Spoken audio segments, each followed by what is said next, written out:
Hola, soy Agustín García, soy médico de planta del Sanatorio Güemes y voy a hablarles en esta oportunidad sobre cáncer de pulmón. Como ustedes saben, el cáncer de pulmón es la primera causa de muerte por cáncer en todo el mundo y tiene una máxima frecuencia entre los 55 y los 65 años.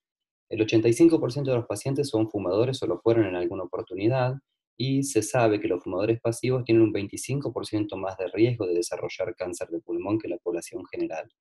La supervivencia a los 5 años del cáncer de pulmón sigue siendo baja, se estima en un 16,3%, aunque en los últimos 10 años, con el advenimiento de nuevas estrategias de quimioterapia y tratamiento quirúrgico, la supervivencia ha mejorado. Solamente un 15% de los cánceres se diagnostican en estadios muy tempranos, pero en el caso de que eso se logre, y de ahí el esfuerzo que se realiza por las técnicas de screening, la supervivencia mejora ostensiblemente y supera el 50% de los casos.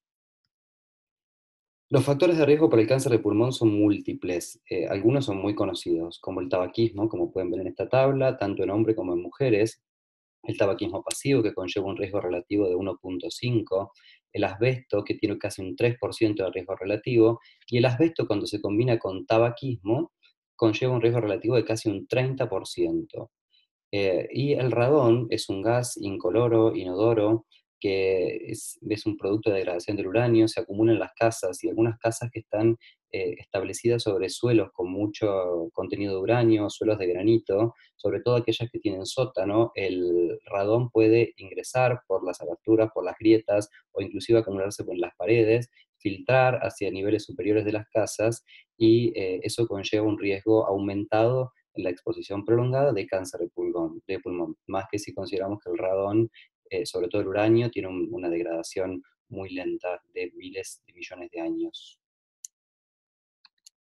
Las manifestaciones clínicas del cáncer de pulmón son múltiples y pueden ser provocadas por el propio crecimiento del tumor, por la invasión de estructuras, por la invasión de los ganglios regionales o por bien por la diseminación nematógena, o sea, las metástasis.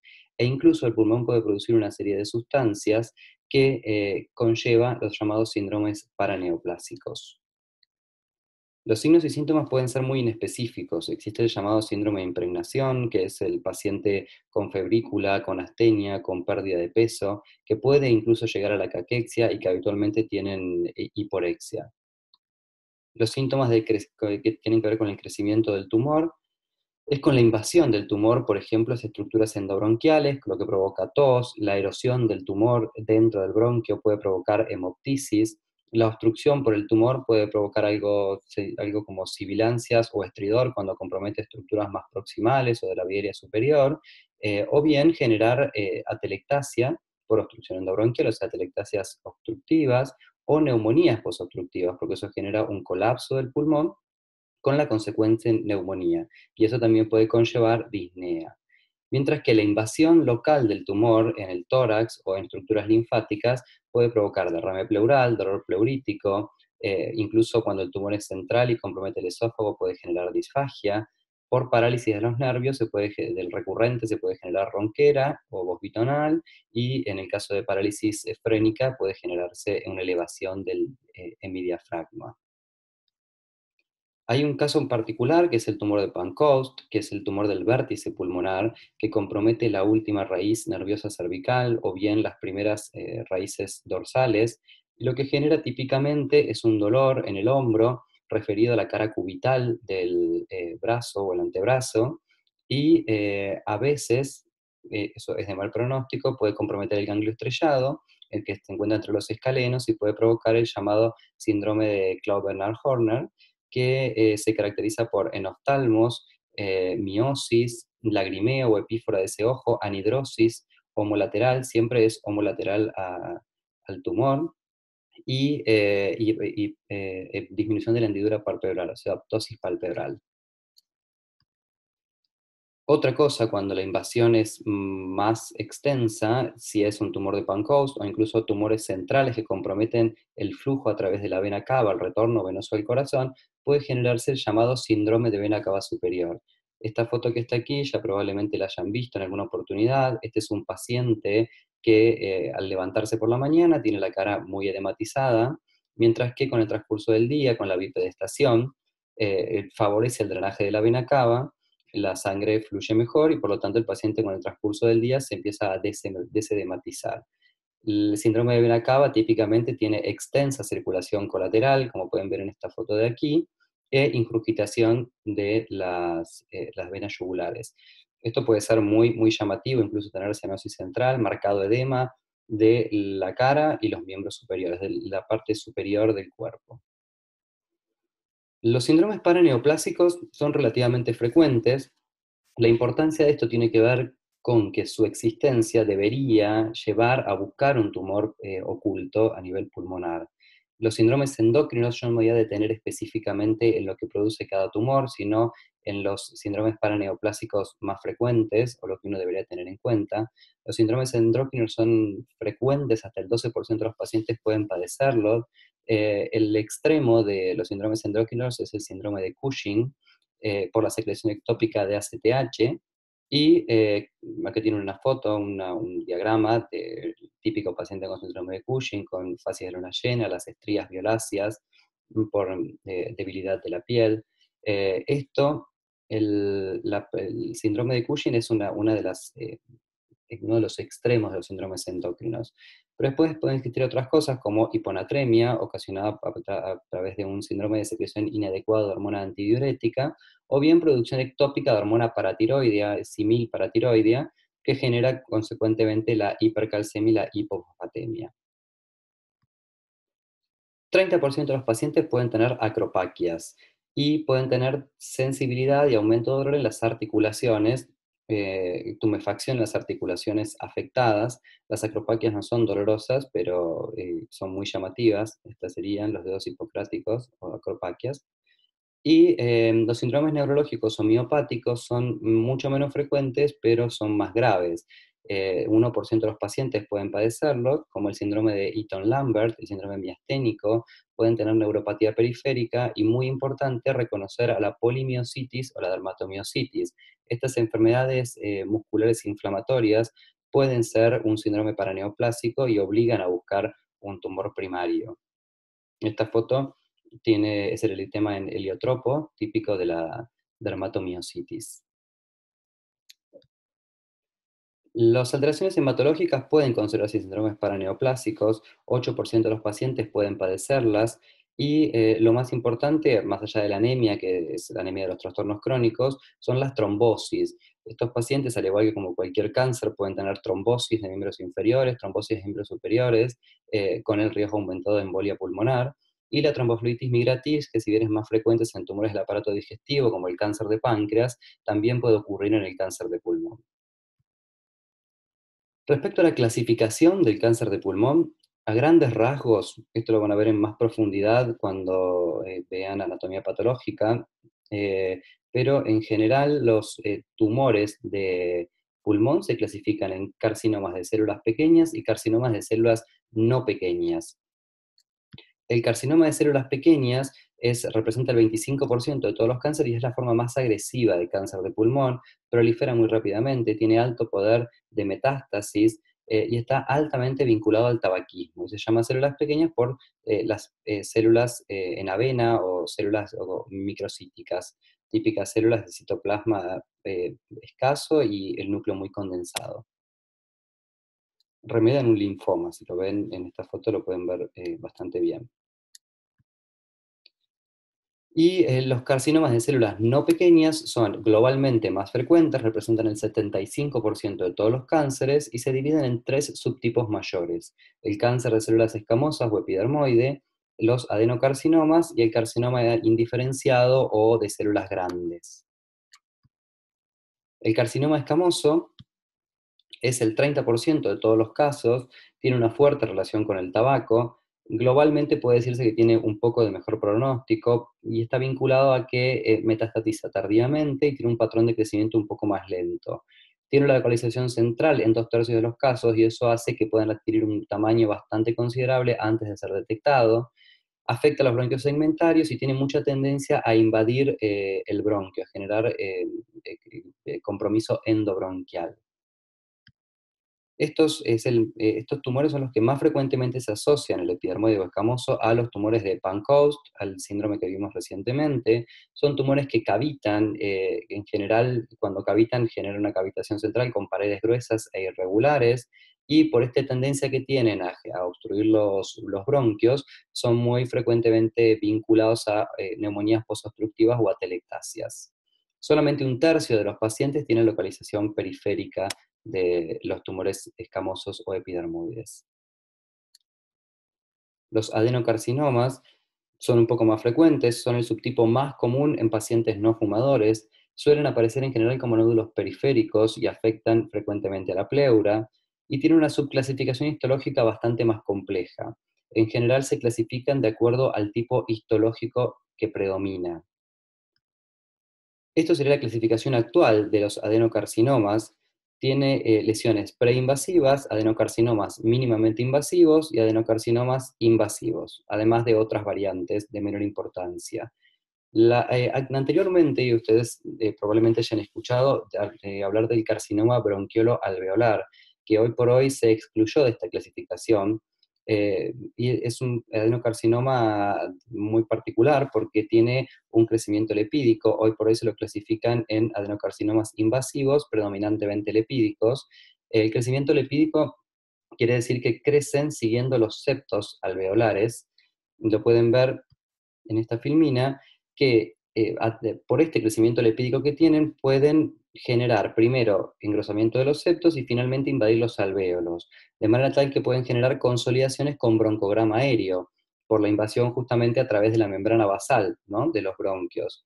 De manera tal que son un diagnóstico diferencial de muchas patologías pulmonares. Pueden confundirse con neumonías, a veces pueden tener formas difusas, como esta foto de aquí, con áreas extensas de vidrio esmerilado, algunas áreas de mayor consolidación con broncograma aéreo, algunos quistes también dentro de del mismo, la afectación tumoral. En estas dos fotos tienen una progresión de un adenocarcinoma también invasivo de crecimiento lipídico, que fíjense que genera una imagen de consolidación con áreas de vidrio esmerilado adyacentes, que progresa y finalmente tiene nodulillos contralaterales de distribución centroacinar, también áreas de consolidación. Esto incluso puede simular a una tuberculosis. Entonces es importante considerar al adenocarcinoma de crecimiento lipídico, invasor de crecimiento lipídico, dentro de los diagnósticos diferenciales de otras patologías pulmonares. En la evolución natural de estos adenocarcinomas pueden ver muchas alteraciones tomográficas que habitualmente son sucesivas y uno las sigue a lo largo del tiempo. Los adenocarcinomas in situ pueden generar nódulos subsólidos o en vidrio esmerilado que tienen un crecimiento más lento, entonces habitualmente se los sigue a lo largo de 2 o 3 años, porque en la evolución empiezan a generar áreas de mayor condensación, se transforman en nódulos mixtos, o sea, en vidrio esmerilado con áreas sólidas, y finalmente el nódulo sólido espiculado que todos conocemos o que ustedes están tal vez más familiarizados. Y esto tiene que ver con la evolución natural de la enfermedad invasiva, con la invasión del tumor. Cuando son nódulos sólidos se empiezan a reforzar más con contraste porque se vascularizan más, pero al principio no, son lesiones que o son mínimamente invasivas o no invasivas, o sea, carcinomas in situ. Y de este lado, en la tabla, tienen una comparación entre la clasificación actual de los adenocarcinomas y lo que antes se llamaban carcinomas bronquiolo-alveolares, localizados o con colapso alveolar y todas sus otras formas que hoy por hoy ya salieron de la clasificación. Respecto al carcinoma de células grandes o el carcinoma indiferenciado, es mucho menos frecuente, es el 5 al 10% de los casos, es indiferenciado y se considera que potencialmente podría ser precursor de cualquiera de los otros tipos de tumores, incluso del carcinoma de células pequeñas. Tiene generalmente marcadores de adenocarcinoma y de escamoso, suelen ser más frecuentemente ubicados en la periferia, tienden a adquirir un tamaño grande, pueden comprometer la pleura y tienden a necrosarse y por lo tanto también se cavitan, con menos frecuencia que los escamosos, pero también tienden a la cavitación. Nuevamente, el carcinoma de células pequeñas representa, les recuerdo, el 20 a 25% de los casos, de acuerdo a la serie que uno considere.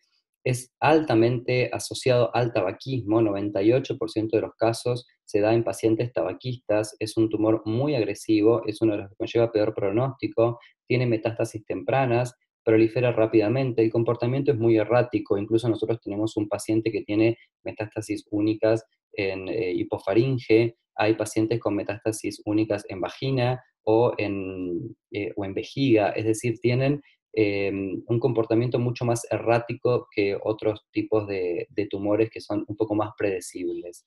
2/3 de los pacientes son masas periliares, es decir, son tumores centrales, invaden el mediastino, pueden generar síndrome de vena cava, son tumores altamente invasores, pero habitualmente lo van a encontrar como una masa periliar que se extiende hacia el mediastino, que a veces incluso cuesta distinguir si se trata de un tumor mediastinal o un tumor de parénquima, un tumor de pulmón que invadió secundariamente el mediastino. A veces cuesta hacer la disquisición. Tienen compromiso bronquial más frecuentemente por compresión extrínseca. Menos frecuentemente generan lesiones endobronquiales, pero se ven frecuentemente también. Respecto a la estadificación, la estadificación del cáncer de pulmón también utiliza el sistema de TNM. Eh, Hasta hace unos años atrás, los carcinomas de células pequeñas se excluían de este sistema de estadificación. Hoy por hoy, ya desde la séptima estadificación, de la séptima edición del TNM para pulmón, ya se recomienda incluir a los carcinomas de células pequeñas o microcíticos dentro de este sistema de estadificación. Básicamente es igual que todos, utiliza el tumor primario, utiliza la afectación de ganglios regionales, es decir, estadifica los ganglios y estadifica las metástasis. El T tiene que ver con el tamaño del tumor y tiene que ver con la invasión de las estructuras vecinas, ¿sí? Con la invasión local del tumor. El N tiene que ver con la afectación de ganglios iliares, en el caso del N1, de ganglios mediastinales, en el caso del N2, o el N3, que ya se consideran metástasis porque están afectados a los ganglios contralaterales, o bien los ganglios del cuello, es decir, ya se extienden más allá. Y las metástasis, bueno, como siempre, pueden tener metástasis a distancia en el caso del M1 o no, ¿sí?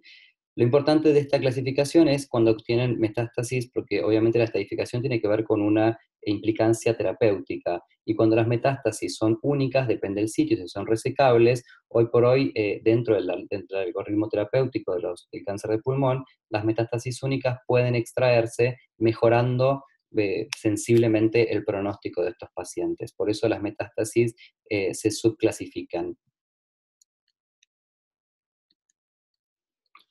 Para la estadificación de los pacientes existe lo que se llama estadificación no invasiva o estadificación invasiva.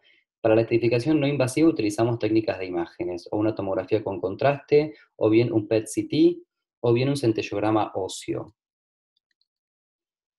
Mientras que la estadificación invasiva implica la utilización de métodos invasivos como la broncoscopía, que además de estadificar, permite toma de biopsias, es decir, permite tomar una muestra histológica para hacer un perfil inmunohistoquímico y determinar cuál es el tipo de tumor que está afectando al paciente. Las técnicas tomográficas pueden ser con contraste o sin contraste, habitualmente se realizan con contraste y incluyen a todo el cuerpo, incluso se tienen que hacer tomografías de cerebro, eso depende igual del tumor y el estadio, pero en general se hacen también tomografías de cerebro para buscar metástasis cerebrales, y hoy por hoy se tiende a estadificar también de manera no invasiva con el PET-CT, porque el PET es un estudio en el que se inyecta un isótopo que es captado por las células y mide, además de lesiones estructurales, porque se conjuga con una tomografía, también permite medir la actividad metabólica de la lesión que se está estudiando. De manera tal que es muy sensible para detectar metástasis extratorácicas y es muy útil para realizar la estadificación del mediastino. Sobre todo lo que se busca, porque es lo que cambia el estadio, la existencia de una adenopatía mediastinal cambia el estadio de los pacientes. Como vimos recién en el TNM, la existencia de una metástasis mediastinal ya es un N2 y por lo tanto el paciente pasaría a un estadio 3. Yendo un poquito más en detalle con todos estos métodos, la broncoscopía es uno de los métodos más utilizados para el diagnóstico de cáncer de pulmón. En la primera imagen, lo que pretendo mostrarles es que nosotros cuando realizamos una broncoscopía, introducimos una fibra de unos 4 milímetros por la nariz o por la boca del paciente, investigamos, si lo hacemos por la nariz, si el paciente no está en asistencia respiratoria, o sea, con un tubo orotraqueal, lo que hacemos es revisar durante la intubación las cuerdas vocales, o que no haya ninguna lesión en la laringe. Cuando nos metemos más abajo, cuando nos introducimos en la vía aérea, llegamos hasta un determinado nivel, es decir, podemos ver los bronquios de primer orden, las primeras ramificaciones, segundas ramificaciones, y después el broncoscopio por el diámetro no nos permite llegar más allá.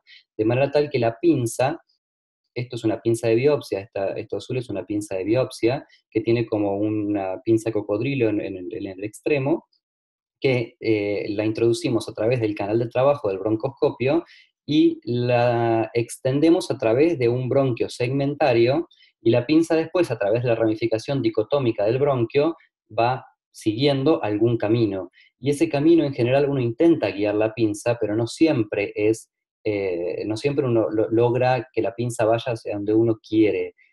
Uno puede hacer una guía radioscópica, pero de todas formas, la guía radioscópica quiere decir que hacemos una broncoscopía guiada por rayos, pero de todas formas, aunque hagamos una guía radioscópica, no deja de ser una imagen en 2 dimensiones, que hay superposición. Entonces a veces uno ve en la radiografía la pinza y no sabe si la pinza está delante o detrás del tumor.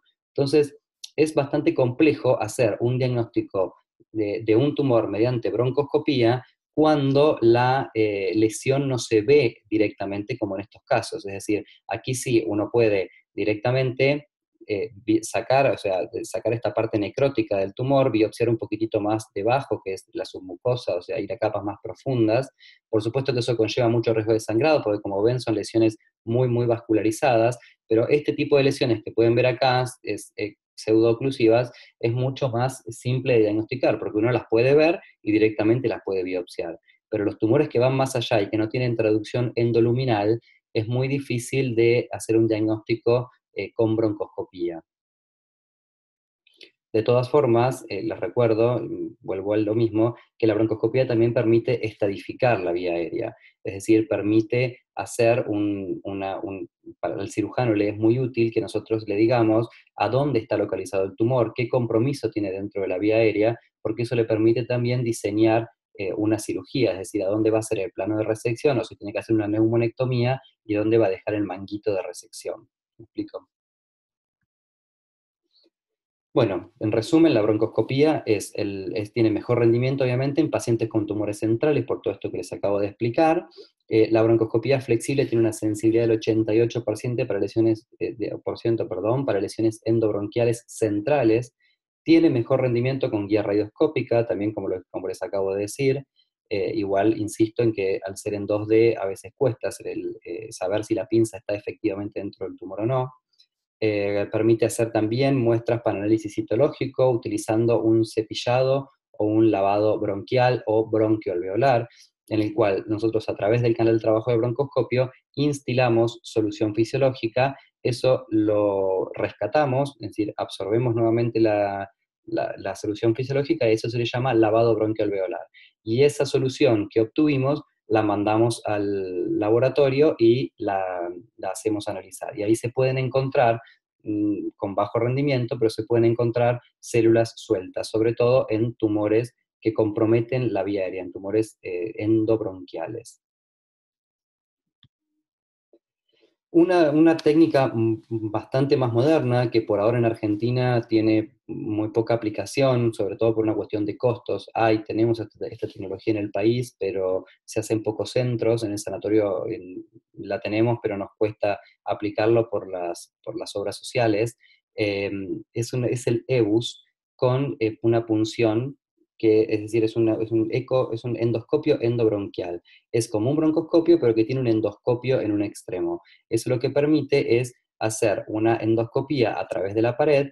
Uno tiene la sonda del endoscopio, del EBUS, y a través de endoscopía puede ver más allá de la pared y guiar una aguja a través del bronquio para tomar una muestra. Eso permite, por ejemplo, en una lesión que está comprimiendo la vía aérea, o sea, que hace impronta sobre la vía aérea, con el EBUS podemos identificarla y biopsiarla a través de la pared bronquial. Cosa que, como se habrán dado cuenta, por lo que les mostré anteriormente, con la broncoscopía eso no es posible, porque la pinza pasa de largo. En cambio, con el EBUS nosotros podemos hacer una punción transversal directamente. Entonces nos permite tener mucho mayor rendimiento diagnóstico.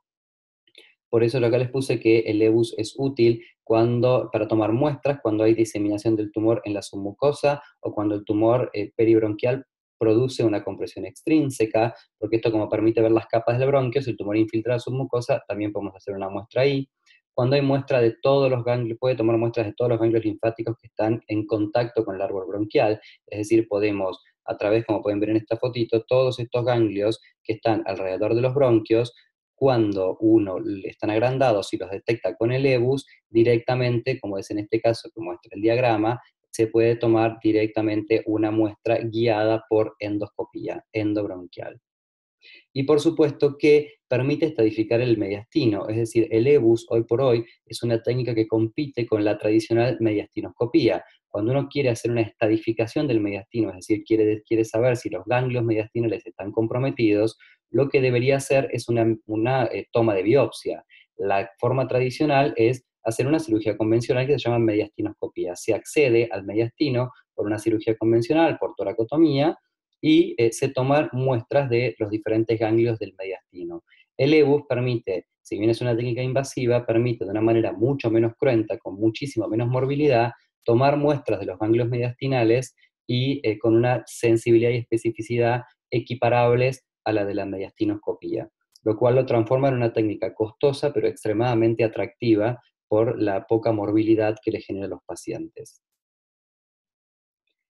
Y lo otro que tenemos, ¿qué pasa cuando una lesión es periférica? Porque acá estamos hablando de toma de muestras para lesiones que son mayormente centrales. La broncoscopía sirve más para lesiones centrales, lo mismo el EBUS, es decir, tumores que están más cerca del mediastino, más cerca de la vía aérea.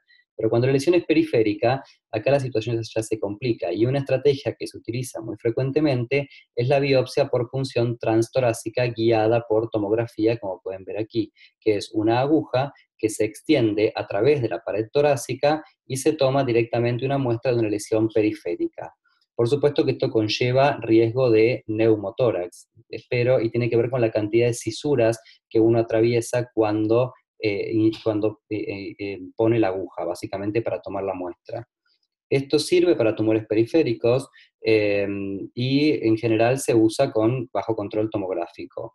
La precisión, sobre todo, depende del tamaño del tumor, más que de otra cosa, de qué tan grande sea. Y tiene igualmente esta técnica un 10% de falsos negativos. Por lo tanto, uno tiene que realmente estar seguro de qué va a hacer con el resultado, porque muchas veces cuando el resultado es negativo y el paciente tiene un alto pretest, en definitiva se hizo una cirugía, un procedimiento innecesario. De hecho, yo tuve hace poco un paciente que era un paciente con una lesión en el lóbulo inferior también, que no es una localización que es menos frecuente que los tumores del lóbulo superior, y era una imagen con alto pretest, era un paciente fumador, de características espiculadas, tenía una cavitación central, es decir, la verdad que parecía un cáncer de pulmón. Y en otro centro le habían realizado una punción por transtorácica. Lo que pasa es que encima, al ser un tumor cavitado, este paciente le tomaron muestra del centro del tumor donde probablemente había más tejido necrótico, lo cual aumenta todavía más la posibilidad de falsos negativos. Entonces, el paciente vino con directamente un resultado de anatomía patológica negativo sin saber mucho qué hacer.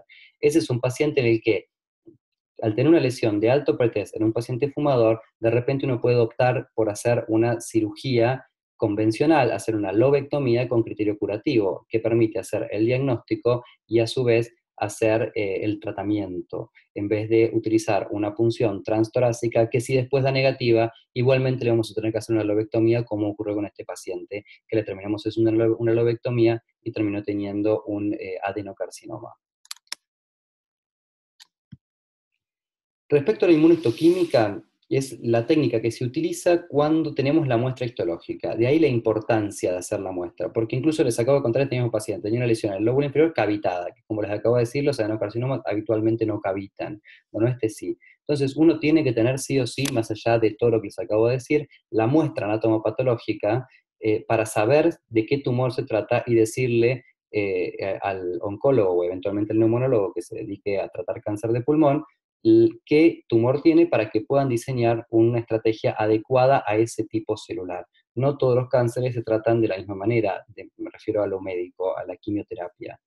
Cuando los tumores, el TTF1 es un típico marcador de pulmón, es decir, TTF1 marca pulmón, dice que el cáncer es de pulmón. A veces hay tumores de tiroides que también pueden expresar el TTF1, pero en general el TTF1 es un marcador de pulmón. Los escamosos pueden ser negativos, pero en general es positivo, y los adenocarcinomas siempre son positivos. Y el marcador típico del carcinoma epidermoide es el P63, es decir, cuando existe un P63 con TTF1 negativo, eso es un carcinoma epidermoide. Y el carcinoma, como les dije, de células indiferenciadas, o sea, el carcinoma de células grandes, puede expresar tanto marcadores de adenocarcinoma como marcadores de carcinoma epidermoide. El tratamiento del cáncer de pulmón es complejo en general, pero lo que tienen que tener en claro es que lo mejor que uno le puede ofrecer al paciente es la intención curativa, o sea, la cirugía. La cirugía tiene mucho mejor rédito en los pacientes con estadio 1 o 2, es decir, los pacientes con estadios tempranos, el tratamiento de elección es la lobectomía o la neumonectomía en el caso, depende de la localización. De elección, la lobectomía. Eso, lo mejor que pueden hacer con el tumor es intentar sacárselo. Lo que pasa es que eso, a medida que el tumor ha sido más invasor, eso ya pierde utilidad, porque si el tumor ya invadió los ganglios mediastinales o generó metástasis a distancia, por más que uno le saque el tumor primario, las metástasis vuelven a crecer y el problema sigue existiendo. Entonces la cirugía en general se reserva para los estadios 1 o 2, y a partir del estadio 3 ya la cirugía pierde protagonismo y los casos son más seleccionados. Por ejemplo, en el estadio 3A ya depende, por empezar, si uno pudo detectar tempranamente la existencia de un N2. Recuerden que el N2, por la clasificación de TNM que vimos antes, ya clasifica al paciente como un estadio 3. Entonces, si el N2 es resecable, la cirugía sigue siendo una opción. Después se verá y se discutirá si se asocia o no con quimioterapia posterior a la cirugía, ¿sí? Pero la cirugía sigue siendo una opción para esos pacientes. Mientras que si el N2 no es resecable, lo que se hace es quimioterapia neoadyuvante, es decir, quimioterapia previo a la cirugía, se valora la respuesta y después se ve si el paciente puede ser operable o no. Eso para los pacientes con estadios 3A. De todas formas, los pacientes con estadio 3A a veces sorprenden, porque si uno, por ejemplo, le hace una tomografía computada con contraste y el mediastino no tenía ganglios agrandados, uno asume que el paciente no tiene un estadio 3, y cuando le hace la lobectomía con muestreo ganglionar, que es lo que dice acá, que se hace cirugía con muestreo ganglionar, se encuentra con el paciente tenía un N2 oculto, es decir, un N2 que uno no lo había diagnosticado en la estadificación preoperatoria. Entonces lo que se hace en ese caso es cambiar el estadio y se sigue con esta estrategia. Es decir, que a veces el cáncer de pulmón complica por ese lado, que uno hace una estadificación, tiene que saber en qué momento diagnosticar sobre todo el N2, que es lo que cambia la estrategia que uno va a utilizar. Si uno ya sabe que tiene un paciente con N2, es probable que sea un paciente que uno tenga que asociarle quimioterapia. Y hay tumores, por ejemplo, si tienen un tumor central muy grande de 4 centímetros, ese paciente tiene alta posibilidad de tener un N2. Entonces, de repente, es conveniente hacerle tal vez un EBUS con una estadificación del mediastino preoperatoria para ya saber si ese paciente va a ser además candidato a linfadenectomía completa, además de la lobectomía que uno le va a proponer. Y además, ya uno ya antes de diseñar la cirugía, ya sabe y puede hablar con el cirujano y con el oncólogo, con un equipo interdisciplinario, cuál va a ser la estrategia que le va a ofrecer a ese paciente. Es decir, a veces el compromiso mediastinal de estos tumores no siempre es claro y no siempre es fácil de diagnosticar. Uno tiene que seleccionar a aquellos pacientes que les va a hacer una estadificación preoperatoria del mediastino. El PET-CT un poco trata a veces no está muy claro, pero trata de separar las aguas de qué paciente tiene o no compromiso mediastinal. Es decir, uno hace un PET-CT y se fija la captación del mediastino, porque muchas veces los ganglios no están agrandados de tamaño, pero pueden ser positivos en el PET-CT. Entonces ahí ya, si el PET-CT es positivo, uno ya puede diseñar una estrategia de tratamiento asumiendo que tiene metástasis ganglionares mediastinales asociadas a su tumor primario. Y si no, hay criterios establecidos, que yo no quise profundizar tanto de repente en la clase, pero hay criterios establecidos que uno, de acuerdo a las características del tumor, puede, o a las características del paciente, puede aumentar el riesgo de tener un N2 oculto. ¿Sí? Y el estadio 3B depende del caso. Por ejemplo, si es un tumor de vértice pulmonar, un tumor de Pancoast, se puede hacer una resección en bloque, por ejemplo, a pesar de que invada la pared torácica, o sea, invada estructuras vecinas, esos pacientes pueden ser candidatos a cirugía, pero en general los pacientes con estadios 3B son más, uno les hace quimioterapia y valora la respuesta para ver si puede hacer una cirugía de rescate, se llama en estos casos, es decir, hace una quimioterapia completa y después se ve qué respuesta tiene y eventualmente le hace lo que se llama cirugía de rescate. No es una quimioterapia no adyuvante, es decir, hace una quimioterapia diferente en estos pacientes. Y si el paciente aún así evidencia progresión, ya lo que se hace son cuidados paliativos. Si se tiene una respuesta parcial, bueno, eso se seleccionará el caso. Y en el estadio 4, en general, son pacientes candidatos a quimioterapia paliativa, excepto aquellos pacientes que tienen metástasis únicas y que sean fácilmente accesibles, en los cuales se puede hacer una cirugía de la metástasis aumentando sensiblemente el pronóstico y después se trata el tumor primario de manera aparte, es decir, se divide un poco la situación. Si bien es un paciente en estadio 4, cuando tiene metástasis única en estas localizaciones es una cosa que uno puede llegar a resecar y mejorar el pronóstico y eventualmente hacer una cirugía en estos pacientes. Bueno, muchas gracias. Esto es todo. Espero que les sirva y cualquier duda pueden consultarme en la clase que veremos este mismo lunes de patología del sueño. Gracias.